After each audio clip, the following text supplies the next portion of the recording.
the Graham Gano mishap. Stop me if you heard this before, but Graham Gano got injured and we kept him in the damn roster. Yeah. Right? Like we talked about this in the pregame here. Like they were really talking about in the warm-ups. Graham Gano was so bad he was wincing every time he kicked the ball. Wincing. But let's go for a 2-point conversion every single time. Well, we had to because he couldn't play the game anymore because he tried to run down somebody, and it's just the whole thing. That whole situation pisses me off on a few different folds here. So, number one, he's injured on Friday with his groin. It's not like it's like a shoulder injury. This is a part of his lower body, which is what a damn kicker uses. Maybe you get a second kicker just in case. Yeah. It's not like he had a broken pinky. Yeah. Then he's running after a guy when there's a penalty and he's going to get called back. Now, I understand the heat of the moment on him at that point there, but it's frustrating as a Giants fan that happened, Then you go into the fact that this is like, now we're getting touchdowns to their field goals. We have no ability to score field goals. We have no ability to score extra points. Yeah. Like, it's frustrating as damn shit. Woo. I'm trying to keep it down, guys. I'm like livid right now, man. Livid. Yeah, it's the second year in a freaking row. Like, yeah, deja vu. Let's be real. Like, and once again, against the Commanders, who they controlled the ball a lot better than we did through most of the game, and they couldn't keep up with us, but we lost that game. They did not win the game. Like, we lost that game, hands down, by mismanagement. Yep. And it starts right there with number one with that issue with Graham Gano. It really does. Yeah. And we have a second kicker on the practice squad sitting there, okay? Now, I'm not saying he's great, but he was able to kick at least. He was able to kick at least. You have a guy that you had the same exact damn thing happen last time where he was injured. You put him out there in a game he had no right being out there, and now you've done it to him twice in a row. And I understand Graham Gano probably wanted to play. Like, don't get me wrong. I don't blame Graham Gano whatsoever in this. But I blame the coaching staff. I blame the front office for not saying, we need a backup plan because this guy's lower body is injured.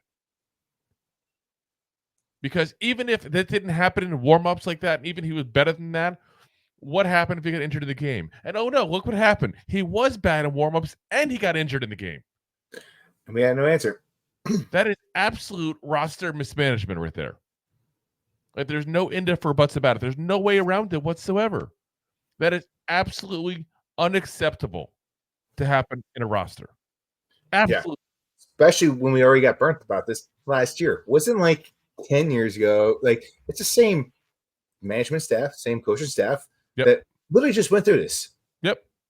Like, what, 8 games ago? Yeah. And it's the old thing. If those who don't learn from history are doomed to repeat it. Like, that's where we're at right now, guys. Because you can't do that. You can't. How much different would this game look potentially in that scenario? Let's say, first off, we would have gone for the field goal that last drive. I'm not saying you would have definitely gotten it, but you would have gone for it, and it was a manageable field goal for any, even half legitimate kicker. Like, this wasn't a chip shot, but it wasn't a 50, 60-yard field goal either. Well, I mean, 3 failed 2-point conversions, right? You take 2 of those as kicks, you put them in. Well, right? We had two failed 2-pointers, one missed extra point.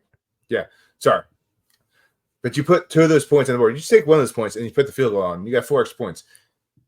The Redskins, the Commanders would have played this game a lot differently if they were down by 4 than tied. You could have sit there and say that. You could have sat there and say that they would have been down by 3 points when the Giants got the ball the last time at that point there.